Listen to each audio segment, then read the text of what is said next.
So this is the annual conference of the School of Government and Public Policy. We wanted to make this a kind of a annual feature, but we are a young institution, and there are well-established annual conferences in Delhi, for instance, in the Indian Statistical Institute, the Delhi School of Economics, the IIT. I mean, these are all exemplars of meetings that people want to come to. We are not quite there yet, but we're very grateful to have the kind of people we have today at this conference, because that's exactly the kind of thing that's needed for this annual conference to gain a reputation. So we have to be not just grateful, but doubly grateful, more than grateful, that we've got a very excellent lineup of speakers, beginning with the first keynote address for the conference from Dr. Bina Aggarwal. This is the title of the conference is just that we've got economics in the school and we've got public policy. But it's very difficult really to say quite how the two might connect. Economists do play a significant part in the shaping of public policy. Some people might think they play too much of a part in the shaping of public policy, and other disciplines might get overlooked. And public policy inherently is interdisciplinary. You need perspectives from almost all of the social sciences, because it has to do with people and their behavior, and how to get people to behave in the way that's in their best interests, not just in the short run, but also in the long run. And therefore, it's difficult to kind of, just place an emphasis only on economics when you're dealing with public policy. But nonetheless, economics is an important discipline, and it so happens that we've been assigned to have a master's program and a bachelor's program in economics in the school. But it's a very applied kind of curriculum, because economics in a public policy school has to be more practitioner-oriented. And therefore, we think that over time, we'd be able to get more clear perspectives on the kinds of economics that are needed. And in that respect, I think the participants that we have in this conference are exemplars of that connection between their discipline, which is economics, could be, but very practical and policy-oriented. And so I don't want to take up too much time. I just wanted to say that we are very grateful. So for the first panel, it just so happens we've just had the elections. I think everyone was surprised at the results, particularly when there were other predictions about what the outcome might be. And so on the one hand, there's something in these elections for everyone. And I think it's a positive turn. But so we've got an excellent panel that's going to discuss what we might have to do in the next 5 years from where we are now, just after the election. So that's the first panel, and we'll shortly invite the panelists to take their places on the dais here. But before that, I want to say I'm particularly grateful to Bina.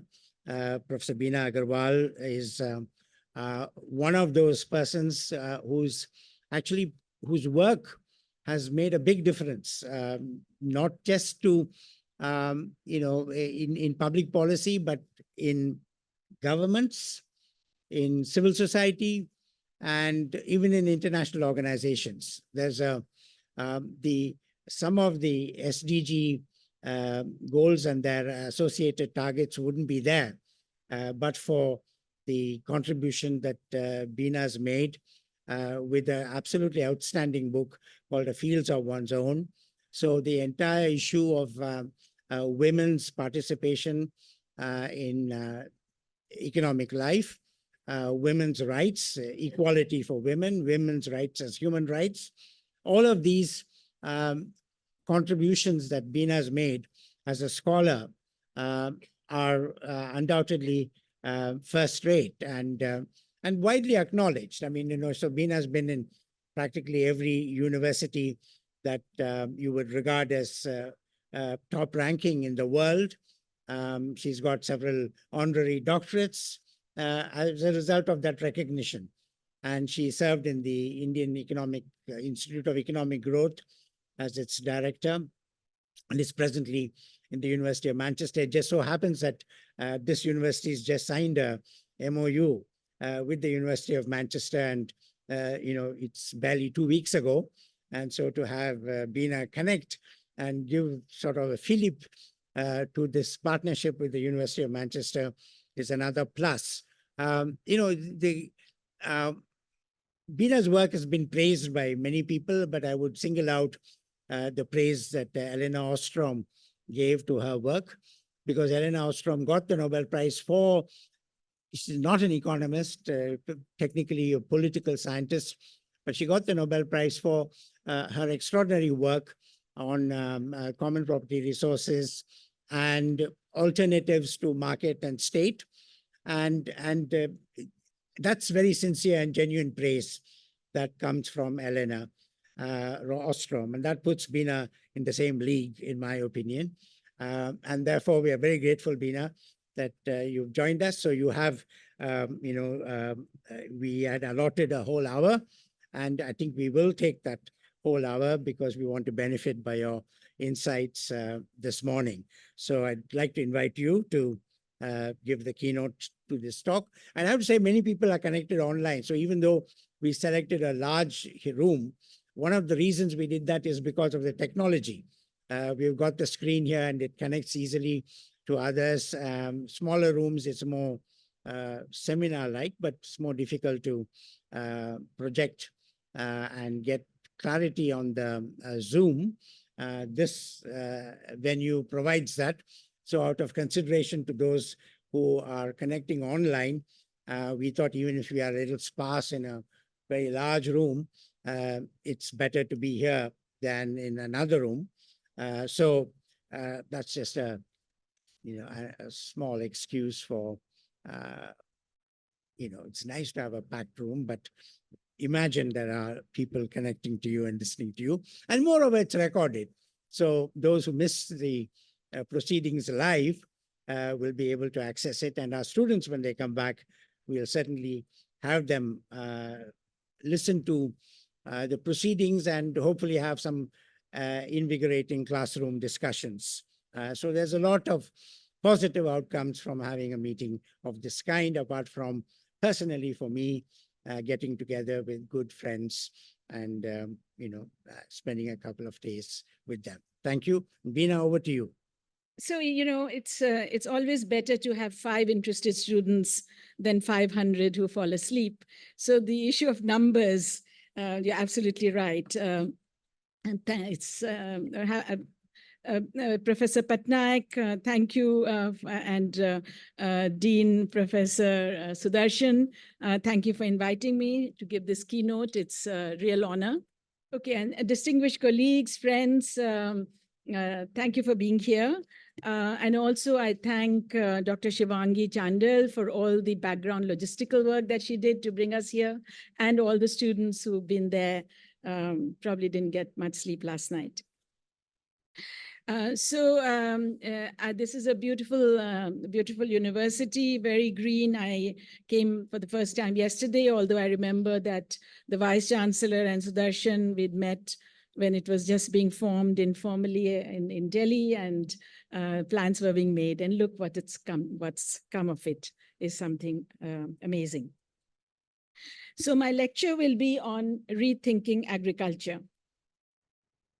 Now, in standard economic theory, as countries develop, the role of agriculture is expected to diminish both as a source of employment and in its contribution to GDP.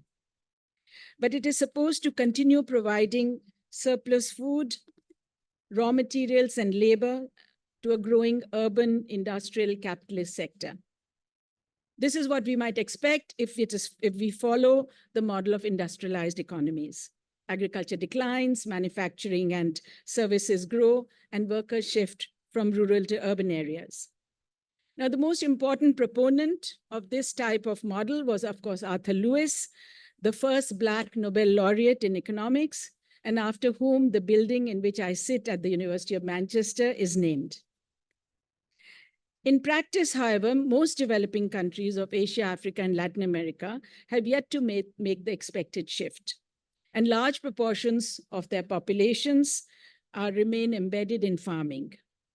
In India, about 48% of all workers, 60% of rural workers remain in agriculture.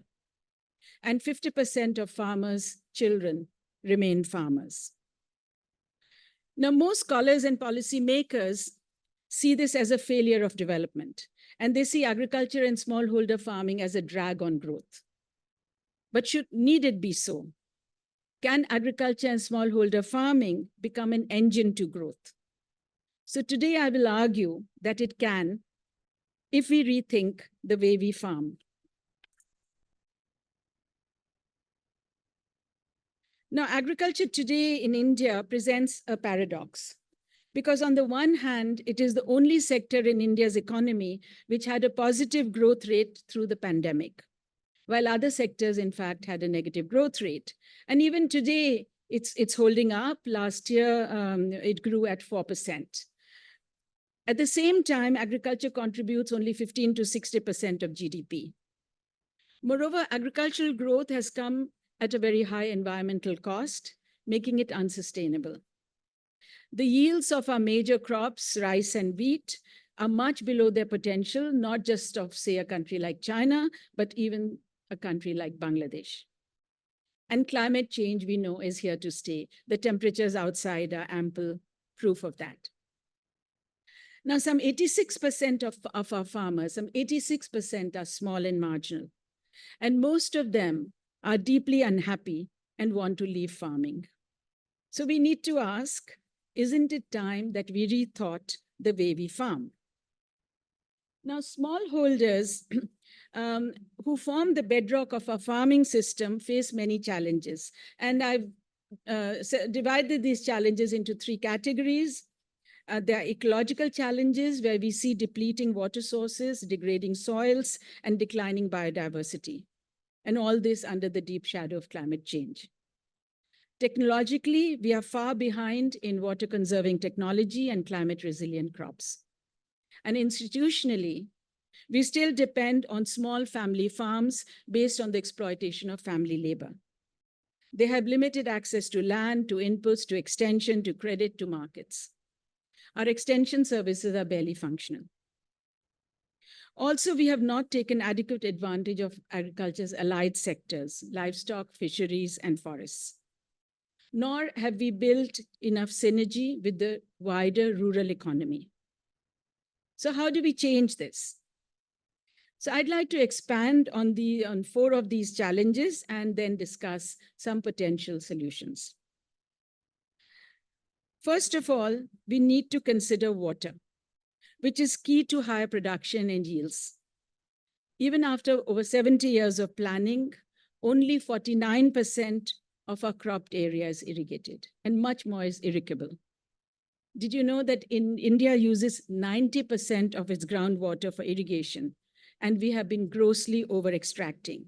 So as you can see in this diagram, the red part is the alarm zone in particular. Now, Punjab, for instance, we know is our breadbasket to the neighboring state. Water tables have been falling at 2.6 feet per year since 2000. By recent World Bank estimates, 65% of India's blocks will be over-extracting groundwater by 2030. So I don't know if you remember any pictures of Persian wheels, which could draw water in Punjab because it was so much on the surface. And today, you have to go deep underground with with deep immersion pumps. Now, much of this depletion is in fact due to government policy, especially free electricity and zero penalty. So in Punjab, for instance, between 1997 and 2002, it led to a 40% decline in canal irrigation. Remember the dams and the canals that it was used to be the canal colony and state of the country. There's a 40% decline in canal irrigation and a rise in groundwater use. No state has metered groundwater except Bengal. Now, groundwater, as we know, is a common pool resource, but rich farmers treat it like a private resource. So they use immersion pumps to overdraw. Surface water is also mismanaged. What we need is regulation and not subsidies. So for instance, Sudarshan had a farm and there was an aquifer, and that aquifer ran under the farms of, let's say, Punam and Mathura and Shiv and so on. But Sudarshan, if he had a deep immersion done, he could draw out all the groundwater, leaving the other dry. Now, the second is, of course, consider soil degradation. 37% of geo area is degraded from various causes. An important one, in fact, is water mismanagement, which is poorly managed canal sites, which can lead to waterlogging and soil salinity. Monoculture and excessive use of chemicals also, of course, contribute to declining soils. And in the 70s, again, you know, it's a long time ago, Punjab used to intercrop wheat with pulses, which are nitrogen fixing. This vanished with the Green Revolution. And then, of course, third, we have to consider climate change. And I use this table because it's particularly useful to see the differences with and without, that these are IFPRI estimates, and the sharpest fall in crop yields of main food crops are predicted or were predicted to be South Asia. That still holds true, and many other studies point in the same direction. Most of all, we are a small farmer country. As I said, 86% of our farmers cultivate 2 hectares or less. Often they are not in a single plot, they are in fragments, and they occupy almost 47% of operated area. Most are too small to effectively use even machinery. So if you've got a small sliver of land, you have a piece of machinery, sometimes you can't even turn it around. 75 to 80% depend on informal credit. And overall, our farm incomes are low and erratic. Now, we know that for a long time, both our larger farmers and the government have been focusing on better prices and market reform. But smallholders can only gain if they first produce enough surplus to sell. If you don't have surplus to sell, then you're not going to gain by higher prices. At present, 70% of farmers produce less than 4 to 5% of marketed surplus in wheat and rice, even in surplus states, and barely 6 to 12% sell in mandis. Now, these figures could be on, you could quibble on the margins, but broadly true. So the question is, how much are they going to gain by simply minimum support prices? In addition, there are serious gender inequalities in land ownership. Now, there's a recent paper of mine which shows that women constitute only 14% of landowners in rural landowning households across 9 states, owning only 11% of the land. And most of these are elderly widows. Now, you'd be surprised by this because in 2005, India amended the Hindu Succession Act to make it gender equal in agricultural land and in terms of co-pastoral property. But these are 2014 figures, 9 years later. Why does this inequality matter? Well, it matters for many, many reasons, but also it matters for today's discussion because an increasing proportion of farmers are de facto female. So it's not surprising, therefore, that many farmers would really prefer another job. So I did a paper with a colleague at IIT Delhi, and we used the NSSO SAS survey data.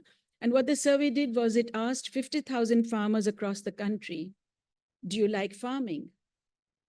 40% said they did not. This included both poor farmers with low output and better off farmers with other aspirations. Women more than men young more than old, disliked farming and wanted other jobs.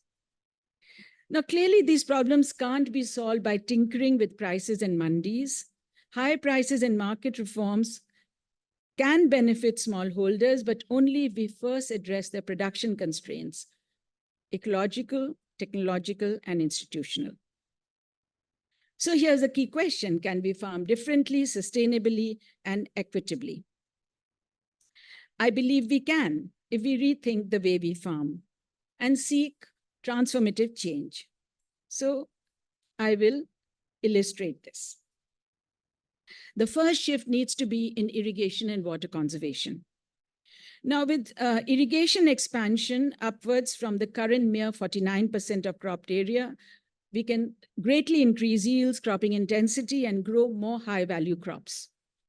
But we can't do this via groundwater mining or just by building large dams. We need a much more complex combination of groundwater regulation, rainwater harvesting, and micro-irrigation. So here are some figures, India has over 52,000 dams. The question is this the way to go? So there's, of course, the famous Bhakra Nangal Dam, which Nehru called the Temple of Resurgent India. And there's the much more recent, since then, the Tehri Dam, and so on. But these have very high environmental costs and human costs. And we have done it to the neglect of other irrigation works, and especially rainwater harvesting. Now, rainwater catchments, in fact, provide surface irrigation and recharge water. Now, India has some of you will know, and otherwise it's worth doing a whole ecotourism trip to look at the step wells across India. India has a very ancient history of rainwater harvesting with stunning architectural designs of step wells, as you can see. And some of these are hundreds of years old, and some of them have been revived. But there are also new systems that are being created of rainwater harvesting. So if you see this, there are two ways. One is these jodas, which recharge wells, and here at the bottom is a recharged well, which through community cooperation was built, and then the water shared. So you'll say, well, what difference does this make? So here are some figures of an increase in output in Gujarat state.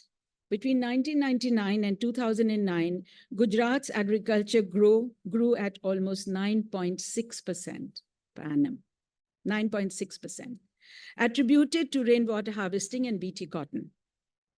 Over some 10 to 15 years, Gujarat built 0.5 million microstructures, check dams, bunds, and so on. And I might mention that surface irrigation needs communities to cooperate because there are like a commons. How do you share water? You have to share who gets the water and when. But we do have a successful history of doing so. So you can see that is a board going back to the colonial period or the Varabandi system in the Punjab, where it was said which farmer would take how much water. But of course, you can have regulation, but the farmers then had to follow that. I'm merely saying that to the skeptics, especially the economists who say people can't cooperate. And I'll have a lot more to say on that. So there are different rainwater harvesting systems, if you like. There's there's the tanks, there's the recent recharge, and there is the old system of canal water sharing. But we also need to use the water more efficiently, and this can range from drip irrigation to growing less water guzzling crops. I mean, there's been a lot of talk about should Punjab be growing, rice, for instance, and what are they suited? The crops we grow, are they driven by markets or are they driven by the local ecology?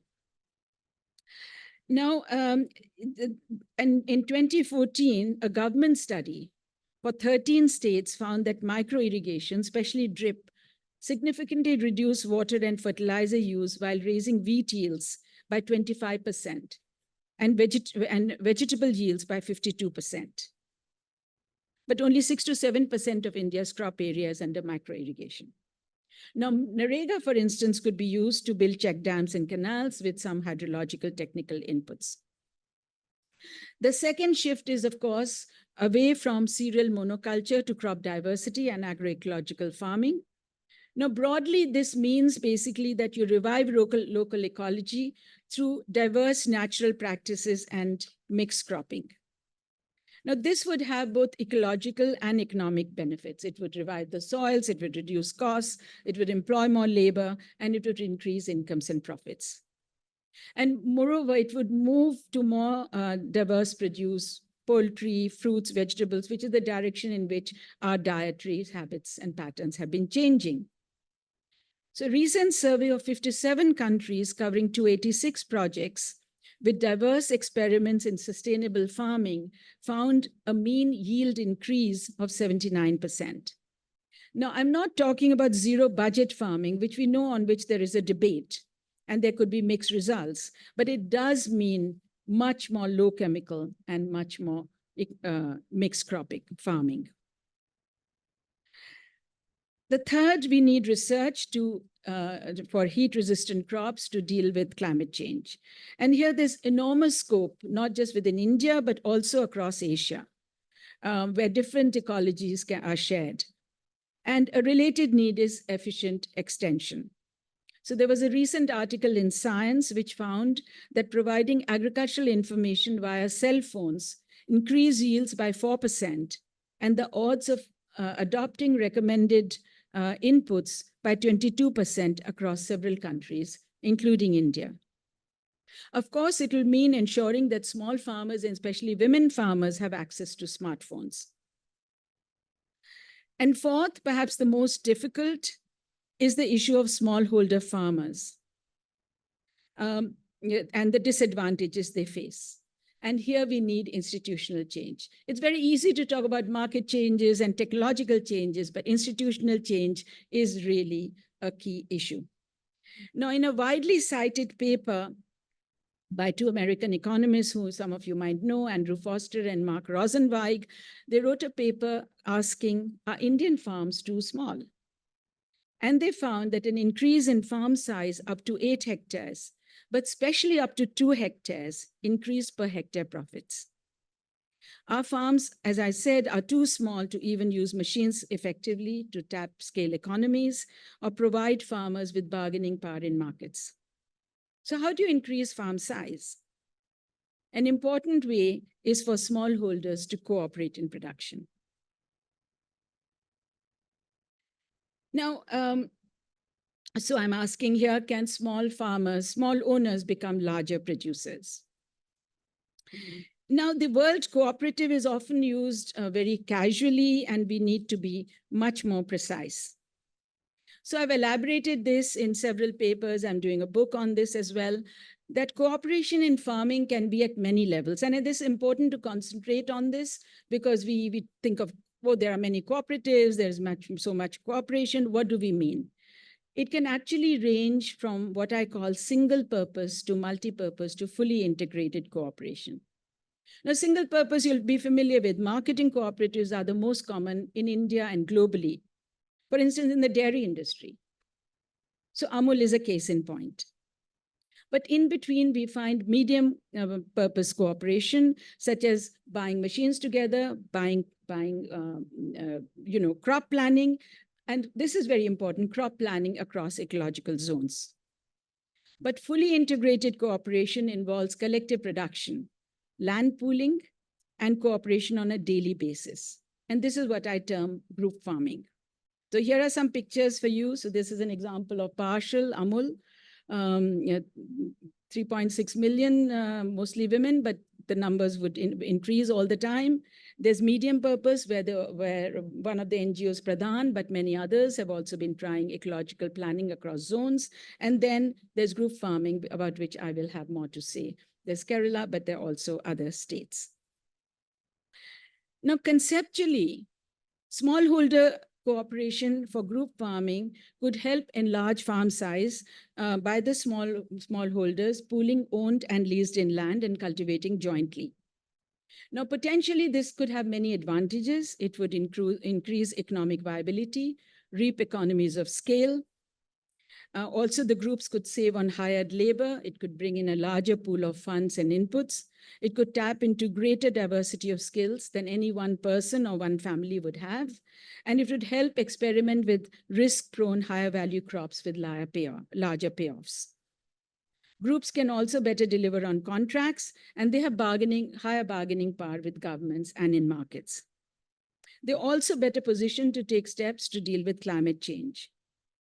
And most importantly, for women farmers, groups can help overcome conservative social norms and give them greater mobility and autonomy in farm management. If a single woman wants to go to the marketplace, she'll hesitate to do so. But if she has 4 of them and they go jointly, they're able to perfectly do that. So you'll say all that is fine in theory. What about practice? But before I give you ground examples, let me say that we have to tackle skepticism. So when I mention group farming, over the years, people immediately say, oh, it won't work. We tried group farming in the 1960s and it failed. But as with all failures, we need to then ask, well, why did it fail? We failed because we paid very little attention to institutional design. Cooperation in the 60s was promoted top-down. It was structurally unequal. We misguidedly pushed large and small farmers into one cooperative without recognizing conflicting interests and mistrust. And if you just even look at the pages of the first 3 plans, you'll see that there was a lot of push in that direction. And also there was no mechanism for participative decision-making, for conflict resolution, and equal sharing of costs and benefits.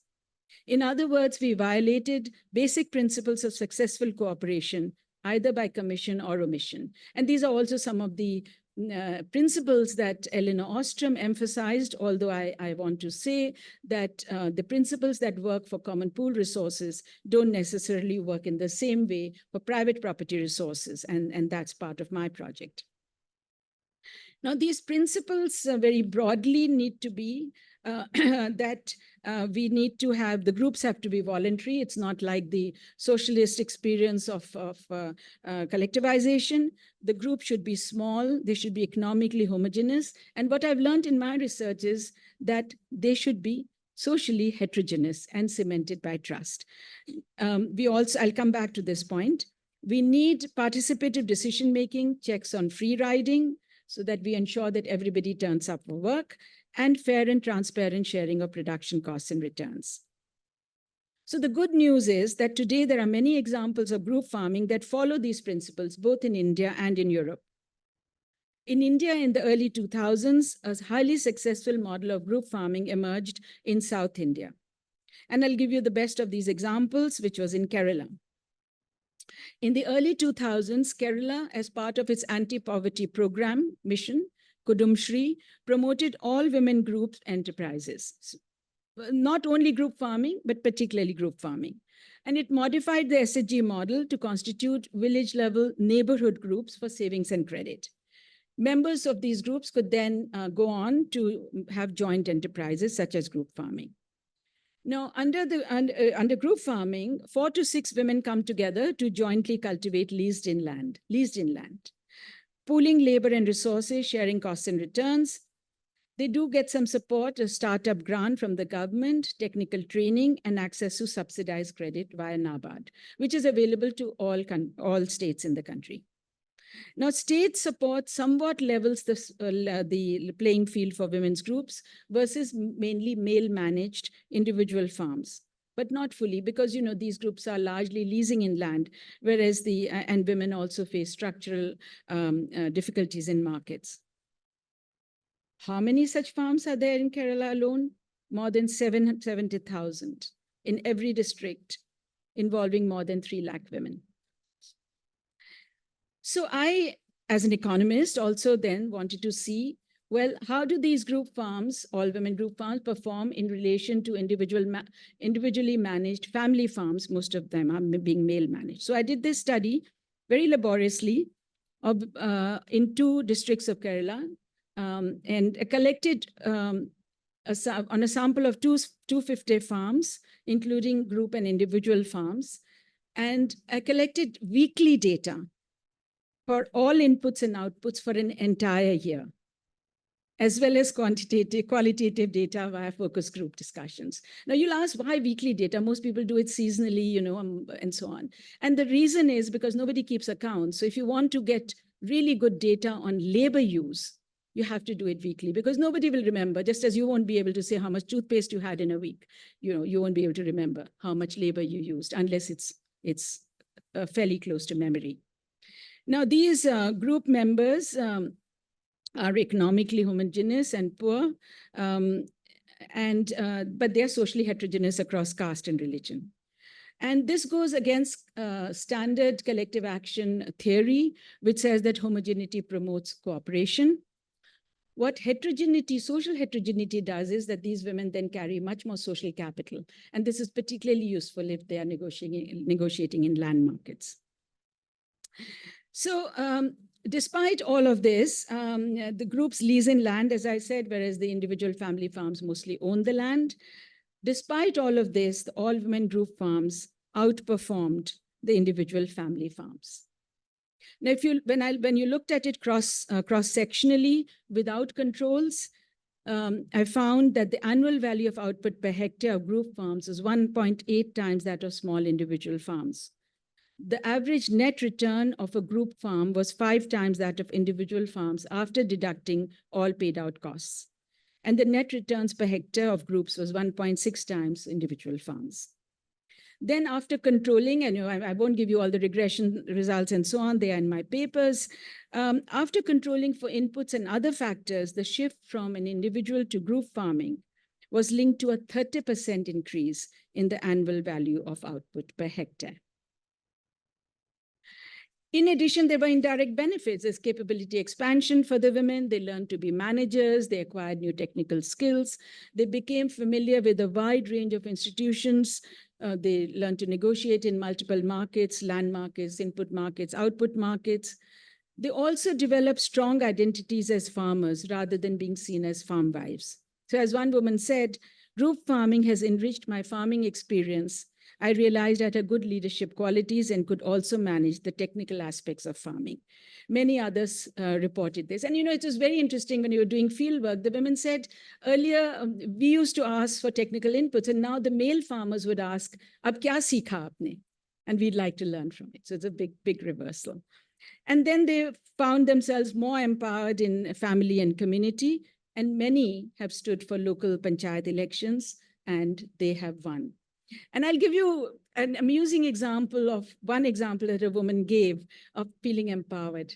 She said, after I joined the group farm and these returns came, my husband went with me to the cinema to watch a film. So it's, you might think it's trivial, but for her, it was an idea of equality. Now, you'll say, well, are group farms only relevant for Kerala? Kerala is different. And only for women? So the answer is no. We also have examples of group farming in Telangana, and new groups have emerged in Bihar, in North Bengal, and Gujarat. These Eastern India, Western India, partly influenced by my work and results.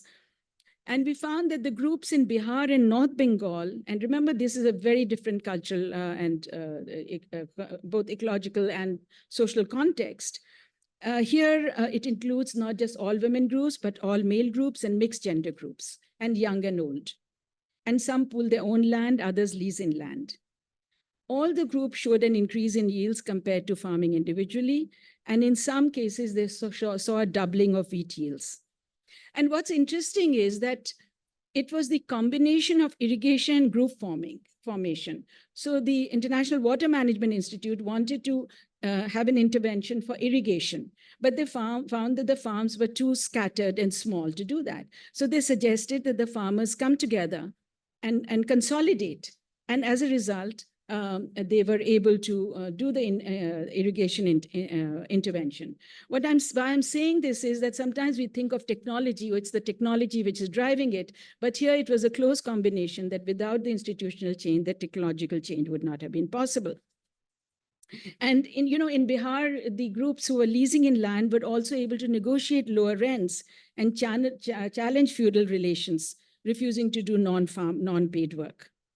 Most noticeably, some of the youths are doing vegetable farming, and they were earlier migrating to cities, and now they say that they're closer to home and they're also enjoying it. Finally, the groups did better than individual farms in crisis management, and COVID is a good example. In Kerala, of the 31,000 groups cultivating in March 2020, late 2020 under lockdown, 87% survived economically, especially the vegetable farmers, while individual male vegetable farmers lost out. And lack of harvest labor, market access, and so on. Similarly, in Bihar and Gujarat, the farmers groups, the group farms reported being much more food secure under COVID lockdown than individual farmers. And then here's a possibility of scaling up, which is you can have federated structures. So you can have the joint group farming at several of them in a single village, but you can then federate it. And here is where I think the example of farmers producers organization can work, because FPOs, if you hear it, they're not producing together, they're marketing together. But in fact, if you solve the production constraint, then you'd be able to come together for better marketing and prices. Okay, so so far we've talked about changing the way we do crop production. Now, this is the heart of agriculture, but it's not the whole of it. So let us not forget that agriculture also has allied sectors, livestock, fisheries, and forests, which account for 40% of the gross value added from agriculture. Now, livestock is poor-centric, women-centric, and you have cooperative marketing possibilities like Amul. And fisheries is over half of the fish consumed globally comes from aquaculture, which is inland fisheries. And India has the world's second largest producer of aquaculture fish. Fisheries employ 13.5 million, 32% are women. In 2022-23, our fisheries grew at 10%. So there's a huge potential here for growth, especially by groups. Similarly, we tend to forget that there are forests, and they provide small farmers with green manure, fodder, soil, water, firewood, uncultivated food.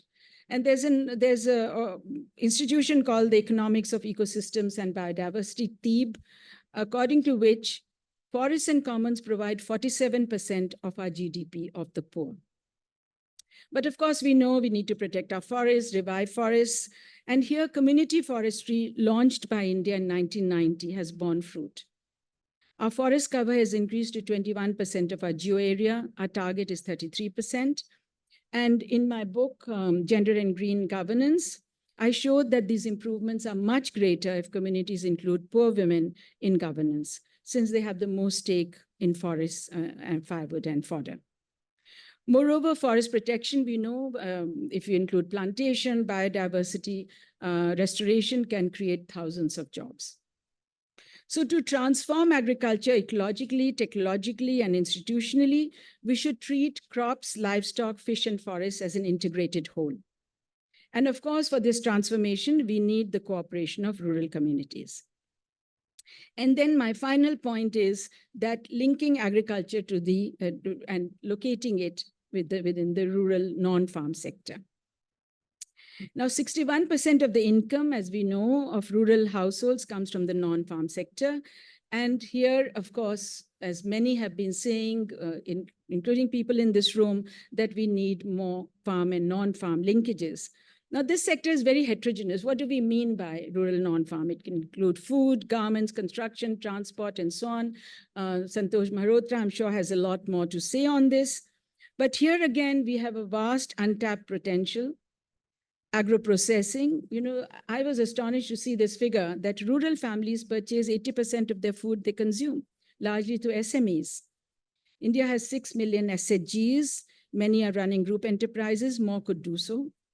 There's the issue of machine tools. You remember Ludhiana's story and how it linked to agro-processing. And what's happened? Why are we not doing more of that? There's also farm tourism and ecotourism. In all over Europe, that farms bring in school children, they bring in tourists, and we just haven't exploited it. in terms of raising certainly farm incomes. So I just want to use this one slide to say what we shouldn't think of as alternatives. So all of you will agree that green energy is a good thing, right? Solar is a good thing. But then the question is, how are we producing this solar? So we've created some 50 solar parks have been approved by the government. Do you know that 74% will be on farmland and natural ecosystems? So if you've heard the word land grabs, what's happening is green grabs. What we need is decentralized solar energy production. So this issue of green growth and so on, we have to then really be critical of the underside of it. What does it actually mean? And does it mean that it leads to hugely disadvantage poorer farmers and also reduce biodiversity? So to conclude, instead of thinking of agriculture as a drag on growth, we can make it an engine of growth by making it technically sophisticated, environmentally sustainable, and institutionally innovative. And it would also, this would also create energy with the rural non-farm sector. And most importantly, I believe it could be one of the factors to make agriculture as a livelihood, attractive livelihood option for rural youth. So instead of staying on in agriculture and being extremely unhappy, you could be very different in terms of seeing this as an enterprise. So here we have an opportunity, not just at the new government, but a new era, to take another form of agrarian change, a form which is more equitable and inclusive, which is ecologically sustainable, is institutionally innovative, and it's attractive to women and youth. But we do need cooperation. We do need both at the individual level and at the community level, and we need more conservation. And among other things, it'll lead to happier farmers. Thank you.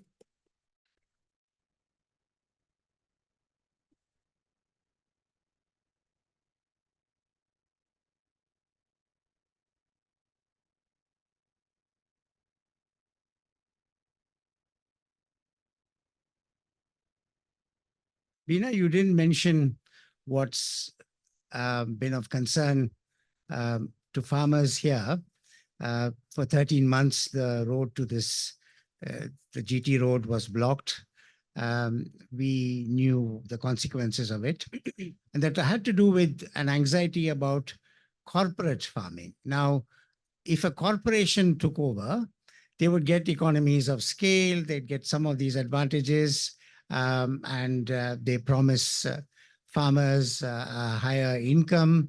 And so I'd like you to contrast a little bit about this notion of a corporate farming that seems to be attractive to some sectors in our government and the group farming that you are advocating. Okay, so corporate farming is very different. I mean, if you think of, say, before that, think of contract farming. Now, we have quite a lot of contract farming, but typically contract, we have it in sugarcane, we have in other crops. So contract farming is that at the end of the value chain, you buy the raw materials and you talk to farmers and you say you deliver so much. So they don't necessarily take care of the production constraints of farmers. They're basically interested in delivery. Now, corporate farming can mean many things, but it's certainly not a strategy for inclusiveness. And I don't hear, if you talk about corporate farming and you look at major forms of corporate farming, let's say in the West, let's say North America, even parts of Europe, where farms are expanding, land is being taken away, they want full control of it. So I think there's a difference between contract farming, where the farmers are still in place and then you're buying their produce, versus corporate farming, which is, it's large scale, but you're doing all the production in it, not the small farmers. So then you have to ask, well, where will the small farmers go? Because, Paul Collier, for instance, has been talking about this as an idea for Africa. He says, small farmers don't have a place, let's have corporate farming. So where would you want the small farmers to go? You don't have urban jobs. You don't have, how are you going to do the transition for non-farm jobs? So that would be okay. Even Europe is not going corporate farming. I mean, if you look at France, if you look at Spain, if you look at any of these countries, they are still having their farmers in place. So the question is, yes, Europe is usually subsidized. We know that. But at the same time, people want to farm. I mean, they have options, but they want to farm. And I think what we need to do is give our farmers that opportunity of farming better, farming more, not just ecologically, but more economically profitable. And then you have the question of gender, which is never asked and answered by anybody who's promoting corporate farming. What are you going to do with the 75% of women who are dependent on agriculture in rural areas? So that would be, it's both a growth and equity issue, but it's also an issue of, do you want an agriculture which is better ecological, more inclusive, and addresses the larger issue of employment and livelihoods in the country and poverty. Hi, Professor here. Yes, thank you for the lecture. I am Prachi Bansal. I'm a colleague here in JSGP. My question is that, okay, group farming is one solution, but are we, like, land reforms is no more a thing we are advocating for, or is that not on the agenda anymore? Thank you. I don't, it depends on what you think of as land reform, right? So land reform had a range of components when we carried it out in the 1960s. One component was you redistributed land from the larger farmer. You said, well, this is the ceiling, and anybody owning land above the ceiling would get minimum compensation, and you would then take that land and distribute it among the landless. Another was land to the tiller. So instead of, we thought of the relationship between landlord and tenant farmers is exploitative. So we built into our constitution, in fact, in all our land reforms, that tenancy, we actually banned tenancy, which is a bad thing. I mean, today it just isn't working. And the third part of it was institutional. We thought, oh, we'll do cooperative farming. We'll have cooperatives as well. So the first two, I don't think we are talking about redistributed land reform. I think we are well past that. I do think we can have land reform in relation to rethinking our ability to recognize tenancy as legal. What is the problem with these laws? Now, the problem with these laws is that if you look at any of these laws, take UP, which is a classic example, that if the tenant has been there and can prove that they've been there for a certain period of time, then they get ownership to the land. And so landlords don't want formal tenancies. There's a lot of informal tenancy happening everywhere, but it's not formalized, which means it's insecure for the tenant, and you can't take advantage of subsidies. So for instance, even in Kerala, these women who are farming, they can't prove they are farmers to get subsidies because they're not owners of the land. So now the solution they found is, let's give them certificates to say they are indeed the farmers. So that part of land reform is there. And I would say rethinking cooperative farming, I don't like using the word cooperative because it means so many things. Group farming is actually the unfinished agenda of the original idea of land reform, which we happily forget. There's somebody minding? Okay, I'll just, yes, her and then you, yeah. Hi, Professor. I'm Kopal, and I've just completed PhD from BITS Pilani Hyderabad campus, and I'm joining. Talk louder. I'm just out of hearing. Yeah, I'm Kopal, and I've just completed research from BITS Pilani Hyderabad campus, and I'm joining IRMA soon. And the case that you mentioned in your presentation regarding Amul and organizing milk producers is truly inspiring. And ma'am, I have a follow-up question to the previous one, that you also spoke about clear mechanism regarding conflict resolution. So speaking of land reforms, so my question is on land holdings among Dalit households. So according to NSSO 70th round, 54% of the Dalit households do not own land other than homestead. So which is really low. And after accounting for the land ceiling, which is 20 acres, there are 76 lakh hectares extra land available for redistribution. So how do you account for the power dynamics in cooperative farming. So would you please So let's separate this out. I mean, where are you getting this 76,000 it's a paper by it's a paper in So it's a particular area. so it's a like analysis across the India NSSO Across the 70th, yeah, 70th round by Anand in Economic Political Weekly. It's a paper by Okay, somebody. Yeah. so fine. I mean, I don't have those figures. I know that Ekta Parishad, for instance, did a land yatra across the country, and they went from area to area, and they actually mapped out how much of surplus land there is.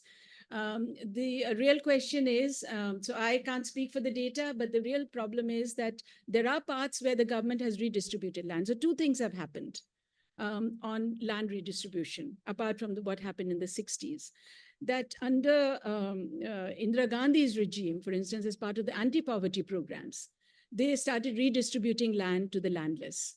And NS Jodha's work across all of semi-arid India showed that 80% of that land that was redistributed was from the common land, which people were using for grazing, for all these sort of inputs, green manure and so on, which were useful for farming.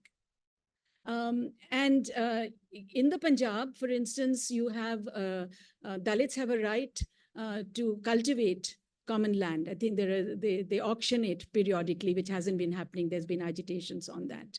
So distributing the commons to private individuals, most of that land, according to Jodha's work, actually went to the larger farmers. So that's not what we want, right? The second is that there you have granular examples where women's groups have tried to get land for women, and they find that a lot of that land has so much is so arid, it has no water, it has stones, and the rights to them have not been formally distributed.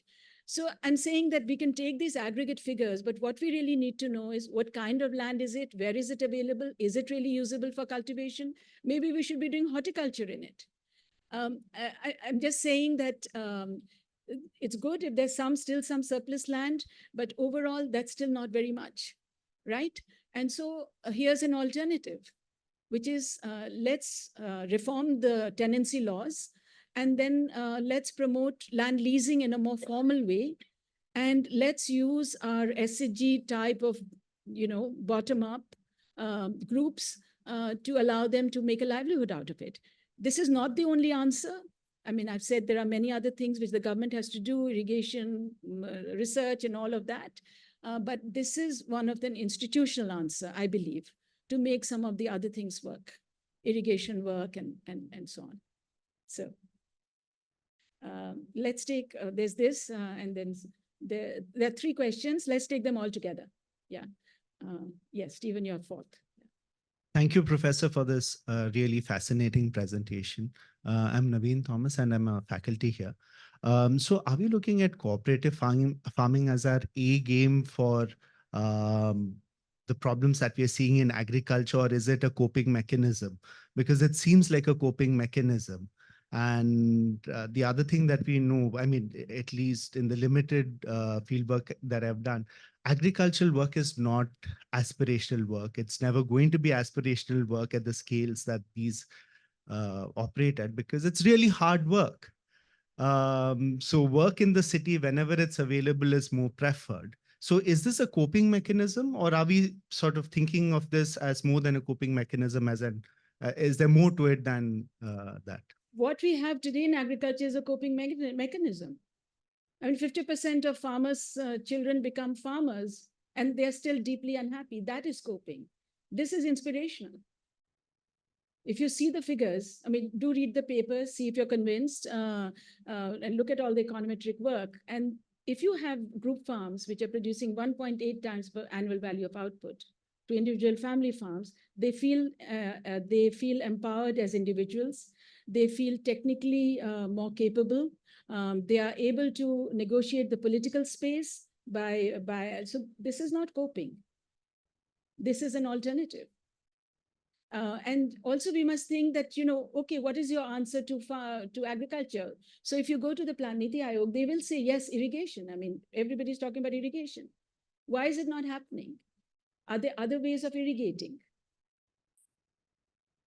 That's really the question. So I would say this is not about coping. This is to move away from coping. And yes, it has to be technically sophisticated. It should excite you. And there's so much new technology involved in farming today. Let's bring it in. See it as an enterprise, which could have profits. Santosh Violent. There was a woman there. Okay, no. There's Sahu, there's Stephen, there's Santosh. Okay. Prabhakar, put your hand up.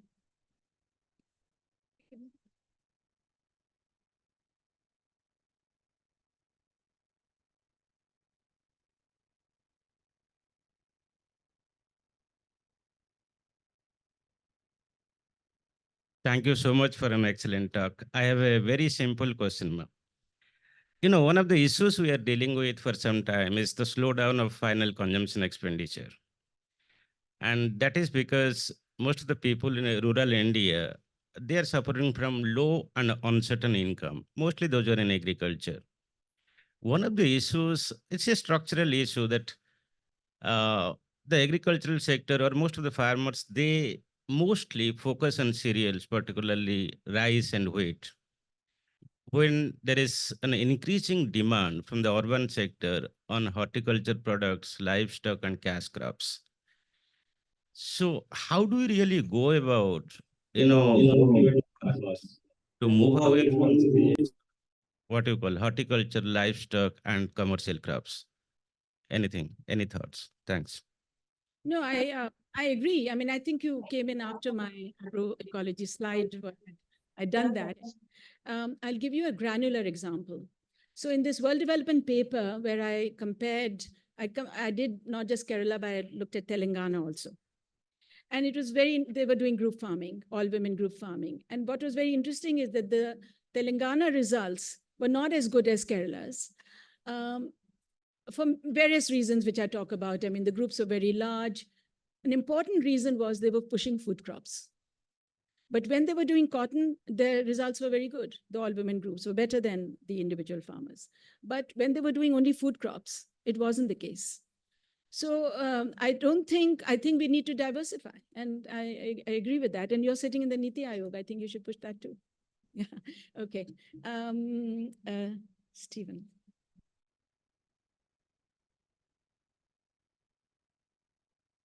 Are there any questions online? No, yes, online. Okay. Yes. First, we'll go to Professor Marks. Let's take some online. And then so have all the answers. I learned a tremendous amount from this analysis and presentation. I have two questions. One is revealing my ignorance. It's a definitional question. The principle rethinking and focusing on the institutional change through group farming. I'm not quite clear on how that differs from cooperatives. And there's probably a definitional issue that's quite simple that I missed. If you could clarify that. The second point is how India-specific this analysis is. I'm sure that small farming and the different problems that were identified, the challenges of climate change and gender inequality and land degradation and so on, exists in other parts of the world. Is there any comparative analysis where the particular ways of rethinking that is based upon the diverse situations you've analyzed in India would be relevant to other regions of the world, and has FAO, for example, embraced this approach to rethinking the problem of small farming and gender distinctions? I hope that question is clear. Yeah, on that. thank you. They're very clear. You see, I don't use the words cooperatives for the reasons I mentioned, because they mean everything to everybody. Group farming is a descriptive term, and it's rather difficult to, a group is farming together. That's minimal. So as I said, we have a history of talking about cooperatives and cooperative farming in diverse ways.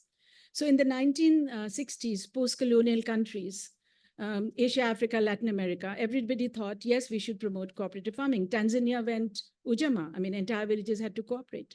In India, in the Punjab, if you read the documents, you'll find they said the whole village should cooperate. Excuse me, you have very large farmers and you have very small farmers, you expect them to sit down and cooperate and think it's joint decision making. So I'm saying that how does it differ depends on which model you have in mind, right? And that's why I distinguish this, that it is bottom up, it's homogeneous, it's small groups, it's voluntary, it's equitable sharing of costs and benefits, all of that. Some of these you'll read into, as I said, Ostrom's design principles, but she was talking about common pool resources. Free riding in common pool resources is somewhat less costly than free riding in private property resources, because if 6 of us got together and Sudarshan says he's got duties in his office and he's not going to turn up for work, now that'll be disastrous if he's responsible for actually doing the weeding that day. Whereas if somebody doesn't turn up for looking after a forest for a patrol group, it's not such a problem. So there are many differences, Steve. And I've also talked about marketing versus other. There are examples in other countries. In fact, the work I'm doing is more global. I've done quite detailed, intensive work on France and in Romania. France, for instance, has a very long history of group farming. They call them GAECs. They started in the 1950s by the young Catholic farmers movement, and they wanted modernization of agriculture, but they also wanted something which was between capitalist farming and small farmers. So they wanted community involved. So they launched this program of group farming. Do you know what proportion of French farmers are group farms? GAECs, 21%. And they have this federated structure. So there's a federation of GAECs and so on. So Romania is a very interesting example as well, because decollectivization, they gave them, all the collectives were dismantled. They gave them little slivers of land, which was so tiny that it was uneconomical. So neighbors and friends got together and they voluntarily cultivated. And I cite 4 studies in Romania, East Germany, Nicaragua, and one other country, where the productivity was much better in group farms compared to the,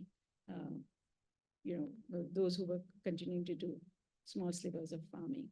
So there are many examples. I just want to say one more thing, that we think of Europe as large-scale farming, but did you know that something like 49% of farmers in Europe cultivate less than 5 hectares. I think some are much smaller, sometimes 2 hectares. So, but I'm not pushing this on that. I think the sub-Saharan Africa, there's a great possibility. And also parts of Europe, parts of,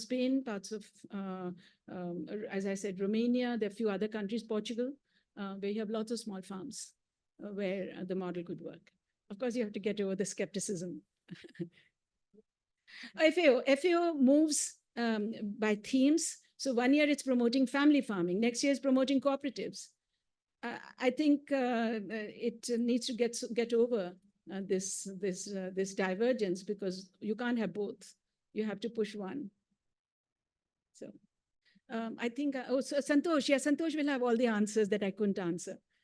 No, Santosh Mehrotra, I taught economics in Jawaharlal Nehru University. Very briefly, thank you, first of all, for a very good presentation.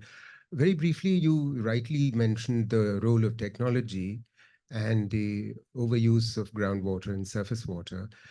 Would you like to spell out why you think sprinkler technology and drip irrigation has not spread in India? Has it not been subsidized enough? What is the problem? Because we could partly deal with the shortage of water through that. Thank you. So that's a good question, Santosh. I can't answer on why it hasn't spread. I mean, ICAR can answer it. I mean, these figures are absolutely low. The easier question is, why hasn't irrigation spread? I mean, why have we only have 49%, or maybe now in Niti Aayog, the figures are 50% of irrigated areas irrigated. So if the technology is very simple, Santosh, the technology, as you say, is very simple. I mean, you and I can do it. We make holes in a pipe and we lay them out in lines, and we have it. I think like many other aspects of government policy, it's worth at least a doctoral dissertation, maybe more, to see that. And it would be very nice later to hear from you about the potential for rural non-farm and whether any of these ideas make sense. Okay, so I think everybody's Ma'am, we looking at have- their watch, so. Yeah. Hi, ma'am. We have one question online. Yeah. Uh, Yeah. yeah. Role of CSR in agricultural extension. This is Varun Miglani, SSC Pune. Role of corporate social Yes. uh, Corporate in social- in agricultural extension. Social corporate responsibility. social responsibility. Well, I can't say about agriculture. Why would they enter into agricultural extension? There are many other bigger things they can do. I mean, I was actually, if you don't mind my saying so, Sudarshan, I was just wondering, why not create a mini forest? You've got 80 acres of land. Am I right? Huh? 100 acres. You have 100 acres of land in Jindal University. If you created a buffer zone of forests, not ferns, just around campus, look at the microclimate you'll create. So, you know, since the university also draws on, yes, exactly. There are many big ideas that they could take up. Thank you. You're getting late. Last question to me. Bina, thanks a lot for a very comprehensive presentation. Two short questions. One is, you didn't say much about the marketing side. You talked a lot about the production. So I was worrying about, you know, you increase output, agricultural output, and you get less income at the end of the day because the marketing side, where are they going to sell all this stuff? If you were wildly successful with all the recommendations and productivity really increase in terms of output, unless they can sell way beyond the immediate markets, they are not likely to get good returns. So you must have thought that through. If you can share that with me. The other point is this classical economist dilemma, that is when at the planning level, let us say the economic advisors to the prime minister are looking at the economy as a whole, and they say, look, agricultural contribution is a very sort of low productivity economically. We are looking at 2047. It doesn't make too much sense to do much about agriculture, excepting that we must make sure that it continues to support livelihoods for people. So it's a social thing more than an economic contributor. So how are we going to deal with that at that policy level? Because it's a real problem that one might have to deal with from a policy perspective. So those two things. So on marketing, you see, where are the issues of marketing? I mean, so here's a much more complex thing, that farmers respond to prices. You know, so what they produce is not that they just sit down and say, we're just going to endlessly produce X, and if you produce a surplus, there's not going to be any buyers. That's not how it happens. I mean, for instance, in Europe, what farmers produce is hugely driven by the price manipulation. I mean, you must have seen farmers, throw away milk to keep the price intact. I'm just saying that it's not a one-way street that you sit and produce and then you decide to go marketing. So you do respond to market signals. The second is we already have those signals. So take vegetable farming. Now, in many of these youth groups in Bihar, it's a 3-month crop. You get irrigation. You have instant marketing. So I'm saying that if you have a diversity of produce, and you're not just talking about wheat and rice and the minimum support price route, and you diversify, you will get the markets. Where does the group come in? A group is better able to negotiate in those markets and get a sense of the markets as well. What I found in my research, even in Kerala, is that they were better able to deliver on contracts. So for instance, there's a particular kind of banana which is needed in festive seasons, which is bought by temples. So they entered into contracts with the temples and say, we'll deliver. They were able to deliver both in terms of, because the temple administration knew they're a group and they will deliver. You don't have the same confidence if you're a 35-cent individual family farm. And remember, Kerala and Tamil Nadu among the big producers of banana in India. So I'm saying that if we can think of marketing in multiple ways, then aggregation is going to help. And even in my model, let all these small groups produce enough and they form an FPO for marketing, for which actually the government is giving subsidies. Forming FPOs is getting huge subsidies. You could set up a shop. The second question, that is how you look at agriculture. I'm just saying rethink agriculture. How do you influence the government? You tell me. I mean, I used to influence the government by being part of directly, giving recommendations to the Planning Commission when it was a Planning Commission, and you could go and give recommendations. Headed the 12th five-year plan working group on disadvantaged farmers, including women. All these recommendations are there. You can download the document that we submitted. The other is you talk to key individuals in the Planning Commission. I talk to key individuals as well over informal settings. And the third is you write edit page pieces. Now that's about what you can do. And then there are the farmers. The one thing is that, the farmers are agitating for higher prices. I feel they should really be agitating for production support so that they are, to be much more inclusive of all the farmers who are not making it. So I feel the collective action is a great thing, but we need to then see what are you doing collective action for. So. Thank you.